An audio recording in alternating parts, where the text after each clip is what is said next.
Recently, my cousin and cousin-in-law have been thinking about relocating to our state because of recent job opportunities, and we've hosted them in the past when they've visited. The first time they stayed with us, before my son was born, my nephew seemed to develop a strong attachment to my wife and always wanted to be near her.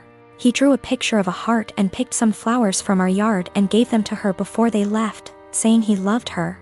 My wife thought this was sweet and gently handled his crush by telling him she would always love him as his aunt, but she was sure he would find another girl to fill his heart soon. He told her no, she was his girlfriend. This weekend, they were staying with us again, and my nephew again wanted to be near my wife every chance he got. His mom and dad noticed and told him that because my wife now had to care for our son, she couldn't pay attention to him as much as before. He got upset telling us that she was his girlfriend and had a meltdown, which caused my son to start crying. When my wife got up to take our son to another room to calm him down, my nephew got up to follow and his dad had to forcibly restrain him from following them. I stood up to block the hallway into the separate room just in case he got away from his dad. Once they calmed him down, they apologized for his behavior and said they would keep better tabs on him. Here's the part where I may be the asshole. I told my cousins I didn't feel comfortable with my nephew being so possessive of my wife, and I know for sure she didn't, especially since he seemed to be so jealous of our son.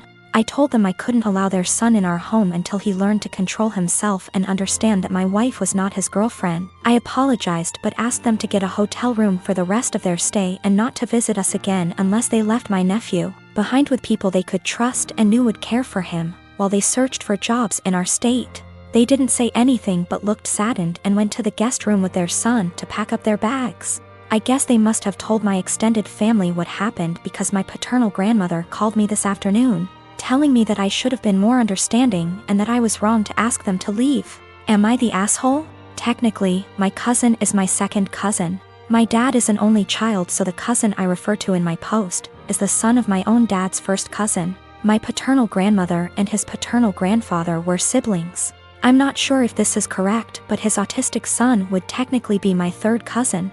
The reason I refer to him as my nephew is because he's the generation after mine in our family tree, and it's less of a mouthful to refer to him as Cousin X removed. A lot of people have posted that it's not correct to refer to him as my nephew, but to be frank, I don't care. And my family's never followed this traditional genealogy nomenclature. Without being specific, in the western state I was born and grew up in, it's not uncommon to refer to even close, unrelated adults as uncles or aunts. I call him my nephew because my cousin and I were close, and I still hope to have a close relationship with him if at all possible, though I don't know how after this situation. Some have asked if I was jealous of my nephew calling my wife his GF. The first time, I thought it was amusing and was surprised that he had any romantic notions towards anyone, let alone my wife. Remember, in my mind he's my nephew and I never thought of him as anything other than a large kid because of his developmental delays and normal, for him, childlike behavior. Regarding the situation that happened this weekend, I was only concerned for my wife and son's safety. I didn't know how he would react and followed my cousin's lead, but wasn't about to let him get near my wife and son once they left the room. I don't know what was said to my paternal grandmother, but I don't want to react in anger and want to talk to my cousin once we've both had time to process what happened and calmed down. There's this girl that lives in my uni halls. We're not roommates, but we are flatmates. We are both 19 years old. Let's name her Kaya. I met her in September when we started university and moved into halls. We're not best friends, but we are friendly. We don't really spend much time together. Over time, my friends noticed that Kaya tried to copy me in everything. It started slowly, accessories and some clothes. Nothing major. I didn't even notice until people started pointing it out to me. I have a rather distinct style and she started copying it. I don't know the style and she's free to wear what she likes, but it's the exact same copies of my outfits, which is very odd. But then, it started going further. I dyed my hair, she dyed her hair. I bought something for my room, she bought the same thing. I started chatting with a guy. She became obsessed with that guy to a point that whenever I had a male friend or guy I was interested in over, she would go out of her way to try and get their attention, coming down to the kitchen in nothing but a towel. She never used to do it, etc. And she would do anything to attract attention. Now, don't get me wrong, I couldn't care less if the guy was looking, and even if it was my boyfriend looking. I'd have a beef with him, not her, but the blatant attention-seeking behavior was just odd. I joined societies and sports, and after she found out, she joined the same ones I did. Basically, everything I do, she copies eventually. It's just really creepy, but I haven't said anything. I wouldn't even know what to say. Over the Easter break, my friend and I were at my family house, a bit drunk, and decided to test out whether Kaya really copies everything I do. I made a post on social media about shaving my head. My friend does hairdressing and she helped me out faking shaved head, and I posted a photo with shaved head. I deleted the photo few days later and forgot about this whole thing. After Easter break was over, we had uni exams and I was focusing on that. Imagine my shock when I came back and Kaya had shaved head. And she was pissed when she saw me. She started shouting how I lied to her and why would I do that. She went on and on and on, really angry. Admittedly, I ignored her and hid in my room. She sent me a text telling me that she expects me to pay for her wig as it's my fault she shaved her head. I replied that absolutely not, that it was not my fault, and she decided on her own to do that. She kept attacking me over it every time I saw her. It's been a few days since I came back from Easter break. My exams start tomorrow, and yesterday I received an email from my university, asking me for a meeting over the issue. She reported me to uni over something she's done. I am genuinely confused. Was I really in the wrong?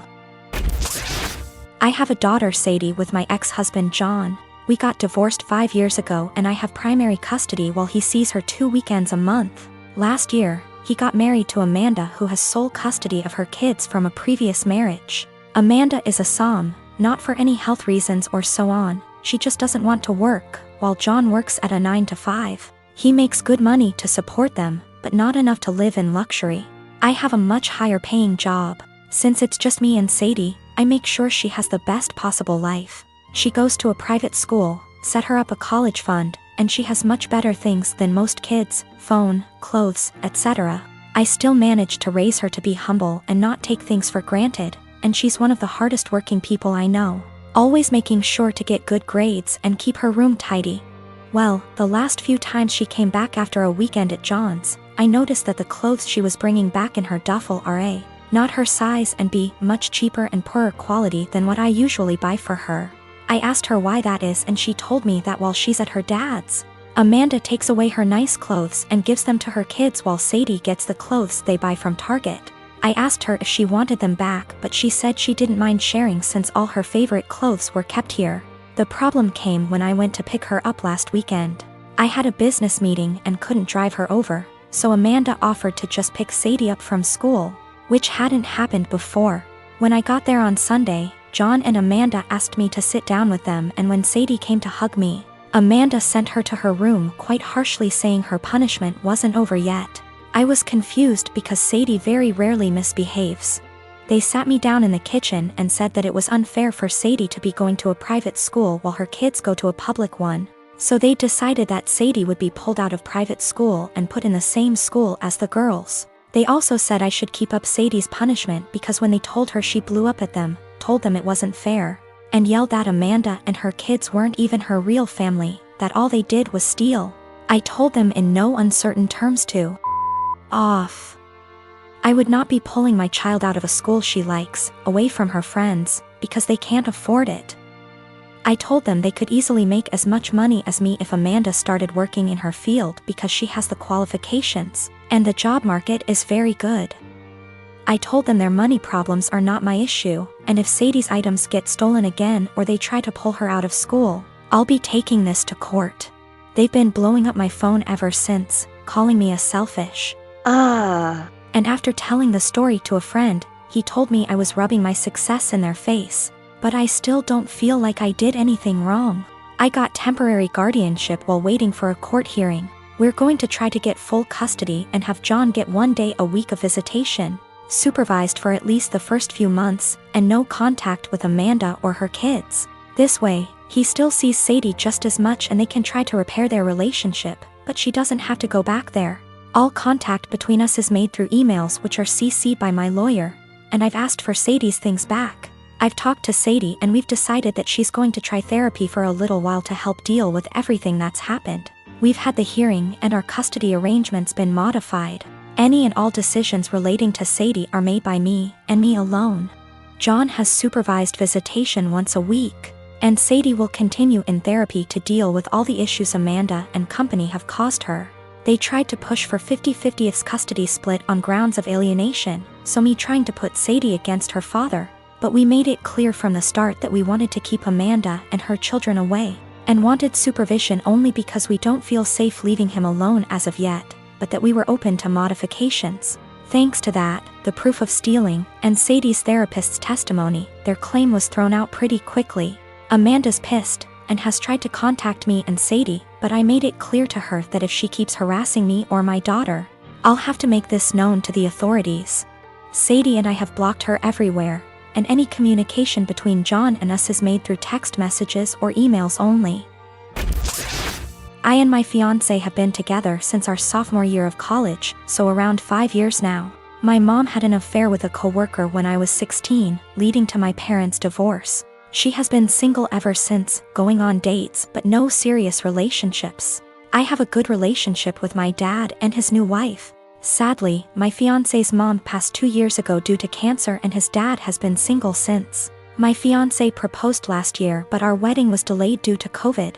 Our families had never met up to this point because his family lives in South Carolina, whereas we're in North Carolina, where we went to college, around a 3 hours drive away from his dad. 3 months ago, in January 2021, we decided that it was time to have our families meet for the first time to discuss our upcoming wedding in June 2021, held in our backyard, COVID-appropriate, immediate family only. My dad and his wife, my fiancé's dad, and my mom all met at our place to meet and discuss the wedding. This went well, albeit there was some tension between my mom and my dad. This morning, out of the blue, my mom called me and announced that she had eloped. I was shocked as she had not been dating anyone to my knowledge. Upon questioning, it turns out that she and my fiancé's dad had been dating in secret since that meeting in January and had married in secret yesterday, making my fiancé my stepbrother. I want to throw up just thinking about this. She said that I should now cancel my wedding because it would be inappropriate to marry my stepbrother. I'm absolutely horrified. I shouted at my mom, saying she just loves ruining my life and called her selfish. First she cheated on my dad, and now she went and married my fiancé's dad, knowing full well I was about to marry my fiancé. My mom then said I was still young and I'd have the chance to meet someone new, but she's old and has to take every opportunity she's got, and so I was an ungrateful **TCH for not approving of her marriage. She then accused me of wanting her to die alone. I don't think I'm the asshole, but I just wanted to make sure because ultimately I don't want her to have to be alone, even though I think she did that to herself by hurting my dad. I think I should be allowed to marry my fiancé as we met first. I'm also 12 weeks pregnant with my fiancé's kid, so that complicates matters more. We haven't told anybody yet. I don't know much about whether it's legal to marry your stepbrother. Honestly, I still don't know how to feel about this because this still feels kinda gross to me. We'll probably be going low or no contact. I have 3 siblings between the ages of 10 and 18. I'm the oldest, fourth at 25. Every year on every single one of our birthday, we're expected to celebrate my mom as well. We've done it since we were little. It was taught to me as giving thanks for carrying plus giving birth to us, which I'm all for. I am grateful as we wouldn't be here without her.